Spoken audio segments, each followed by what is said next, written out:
We had sailed north from Seattle to the Strait of Juan de Fuca, and then west, out the strait, to the Pacific Ocean. And now, after a couple of nights to refuel, provision, and get our bearings in Bamfield, we're headed out to explore the islands of Barkley Sound. In comparison to other cruising destinations in BC, such as Montague Harbor and Desolation Sound, Barkley Sound is surprisingly uncrowded, and that is an understatement. There were no other boats on AIS, and no other boats anywhere, as far as we could see. And this place was not at all what we were expecting. Join us as we uncover 5 secret places cruising alone in the South Pacific of Vancouver Island.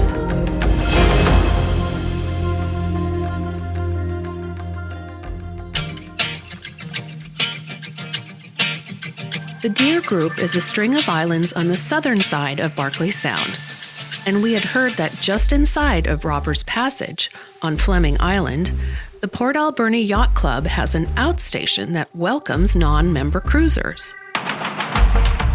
The Yacht Club had built a series of paths, including a secret trail, we were told, to the other side of the island, marked only with hanging buoys.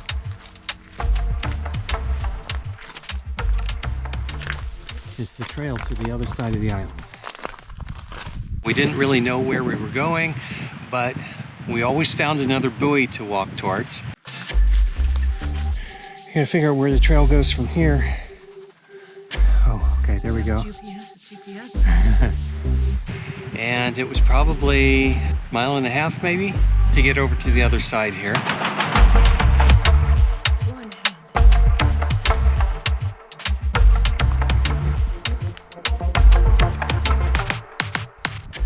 This is Treasure Beach. Actually, it's a very barren beach, to be honest. I don't know what kind of treasure is here. Yeah. And so, as to not overstay our welcome, we headed out to find another secret spot, Jaques-Jarvis Lagoon. So we're leaving the Port Alberni Yacht Club Marina, the Deer Group Islands, heading to the Broken Group Islands. It is raining and misty, not too cold, low-hanging clouds, so we have to be on the lookout for crab pot buoys and anything else that might come our way. Zigzagging through the channel into the lagoon is notoriously challenging, with depths just 6 feet at zero tide and a width of about 30 feet in places. We also had to be on guard for numerous rocks hidden just below the surface. We only dared to attempt passing through at high tide. So we made it into Jaques-Jarvis Lagoon. The entrance was pretty harrowing. I think from my perspective, this was more harrowing coming in through here than Malibu Rapids. But we made it.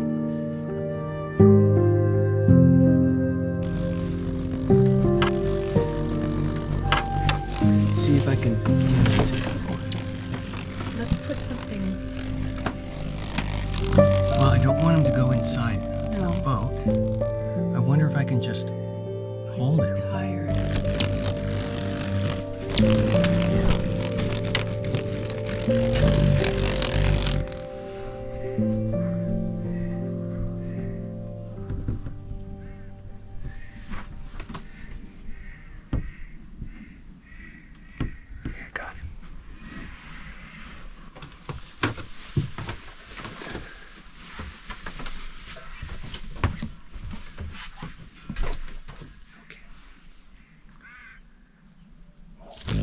There he goes. Even though we were out in the islands, we were still always on the lookout for bears. But we were surprised by how little wildlife there seemed to be out here, aside from birds and fish. Lots and lots of fish.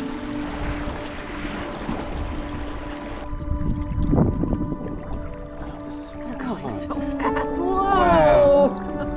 Oh my God! Whoa! Look at them all, they're going so fast! Here, you do it. I think we're getting shallow right here. Yeah.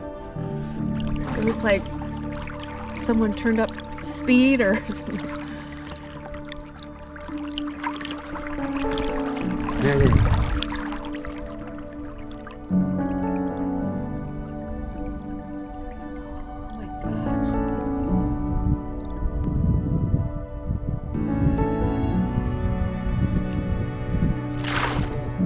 Scared me. Look at him all.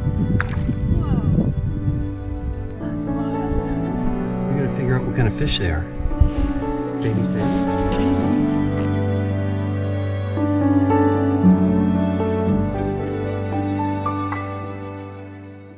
Now we're headed over to Reeks Island, and we're gonna look for a rock face carving that is a little ways off of one cove here. A mysterious rock etching, which appears to be a large face on a Canadian cliffside, has been rediscovered.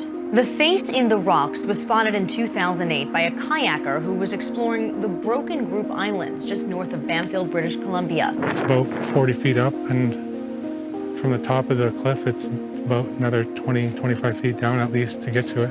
And it's high up, and there's a bunch of rock cliffs on the side. It's so hard to access. After finding the face, which stands at an estimated 7 feet tall, Hank noticed that it looks a lot like a carving he's very familiar with. Piece of artwork on our administration building. On the front door, it's a picture of something really similar to this face in the rock. Its name is UE, and it describes when it's blowing the wind, it's sharing the history of our ancestors with our people, keeping it alive. I think we all want to understand the origins of the stone face, but there's also the mystery as part of it.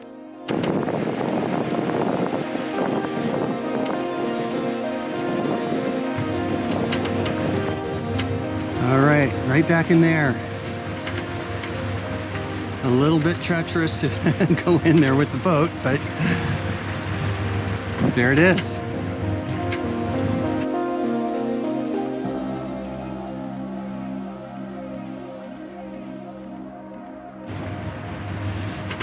So what'd you think? It was very cool. I was looking lower. It was up higher, so. Yeah, it's hard to tell from what we've read online. Yeah. And we used the log across the top as a landmark to find it? No. Oh, you didn't? No. You were just like using the binoculars? Yeah. Okay. Okay. Okay, we found it. Check.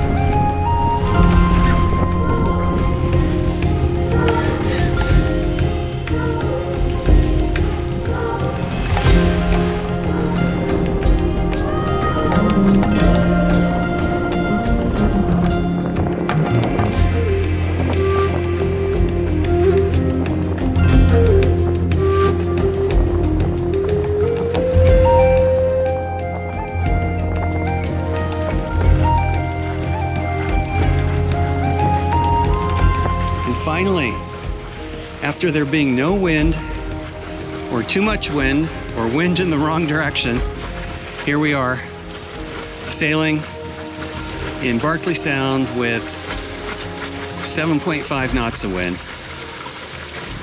So the whole area is actually a lot smaller than I kind of pictured it. So it doesn't take long to get between islands around here. To find the next secret spot, we drop the hook in the Pinkerton Islands and set out by dinghy. It's a beautiful bay, and I wanted to go back to see if we can find any bears, but we just hit bottom. So it's a very long, shallow bay. We got this little contest going. What are we going to see first? A salmon that we catch, or a bear? How about a bear catching a salmon? I don't know. 2 points for that one?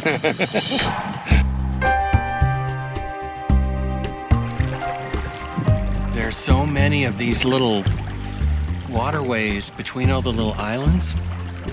You could totally get lost in here. In fact, we may already be lost.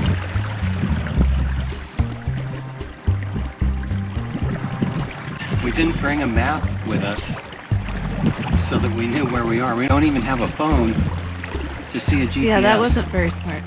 I wonder where this goes. Another one to explore. Oh, look, there's more of those fish. It's hard to Oh, reflection. we're hurting them.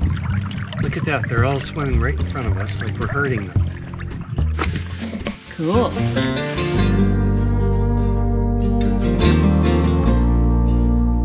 But there's still one more secret spot to find. And to get there, we'll be sailing a few miles further east to an isolated anchorage called Cataract Cove at the mouth of Pipestem Inlet for the night before heading out to find the falls of Lucky Creek. We tied up to a log, which I thought was above high tide, but as it turns out, tide has 9.6 inches more to go to be high tide. We don't know if that log is going to float away when the tide comes up, so we got to watch this. All right, high tide, and it looks like the end of the line's underwater. It also looks like we're holding pretty good, so that tree that we tied onto is attached to the shore well enough that it is holding us. I was really afraid that this tree was going to float up and float away and we were no longer going to be stern tide. But turns out, looks like it's okay and we can sleep soundly tonight. Right.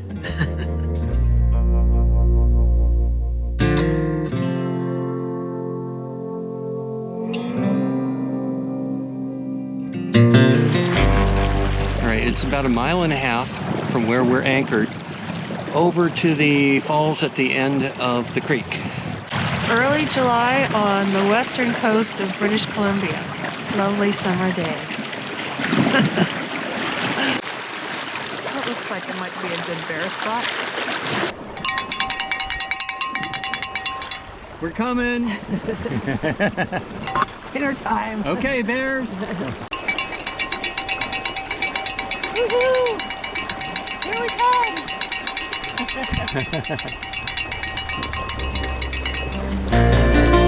The mouth of Lucky Creek is about 1 nautical mile from our anchorage, and at low tide, the mouth can go almost dry, so we have to time our passage up the creek to be within an hour of high tide. Then it's still another half mile upstream before we reach the end of the line for the dinghy.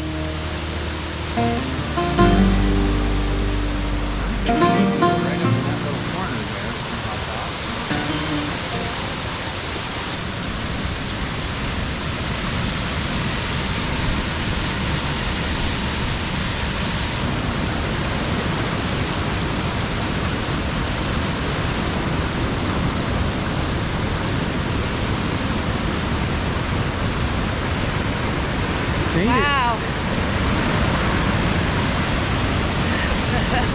I don't think I'm going over there though. There's the rope swing. Yeah, it's a lot more rangy than Yeah.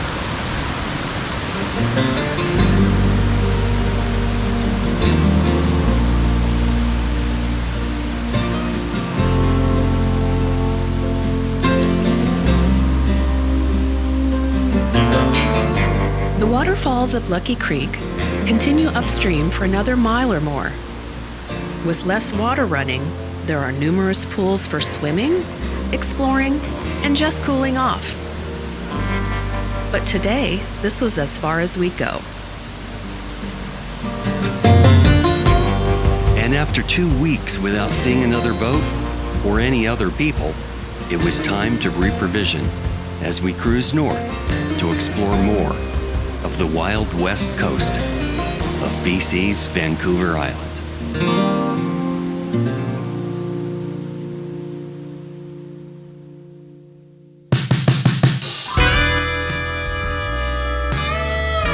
Stay tuned for our next episode as we continue sailing Barkley Sound